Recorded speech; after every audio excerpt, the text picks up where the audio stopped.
Ovo je Ana. Voljela je pomagati baki u vrtu. Jednog sunčanog jutra Ana je zalijevala cvijeće. Odjednom ugledala je nešto neobično bijelog zeca koji viri iz grmlja. Hej, zečiću, rekla je tiho. Zec je kimnuo kao da ju je pozvao da ga slijedi. Zec je odskakutao prema živici na kraju vrta. Ana ga je slijedila. Čekaj, šapnula je.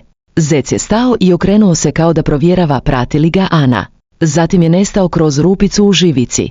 Ana je pogledala kroz rupu i ugledala nešto čudesno iza živice, bio je potpuno drugačiji svijet.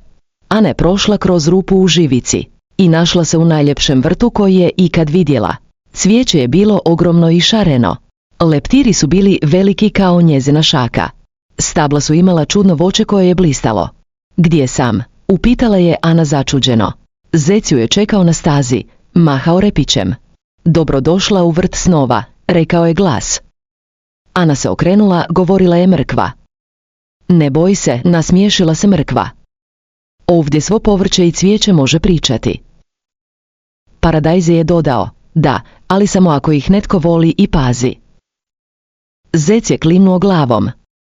Ana je bila oduševljena, nikad nije čula ništa ovako čudesno. Zec je poveo Anu dalje kroz vrt. Vidiš tu ruž? Upitao je. Tužna je jer je nitko ne zalijeva. Ana je vidjela uvenulu ružu. Uzela je svoju košaricu i pronašla potočić. Zalila je ružu nježno. Odmah se ružica oporavila i zamirisala.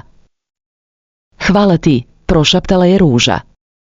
Ana je naučila biljke trebaju ljubav i pažnju. Sada kada je Ana pomogla ruži, cijeli vrt je zažalio. Cvijeće je plesalo u vjetru. Leptiri su pjevali. Povrće je pljeskalo listovima. Zec je odskakutao kroz vrt u ritmu.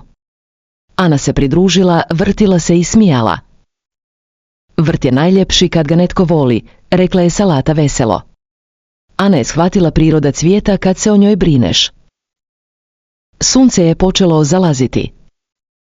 Vrijeme je da se vratiš, Ana, rekao je zec nježno. Ana je bila tužna što mora ići. Mogu li se vratiti? Upitala je.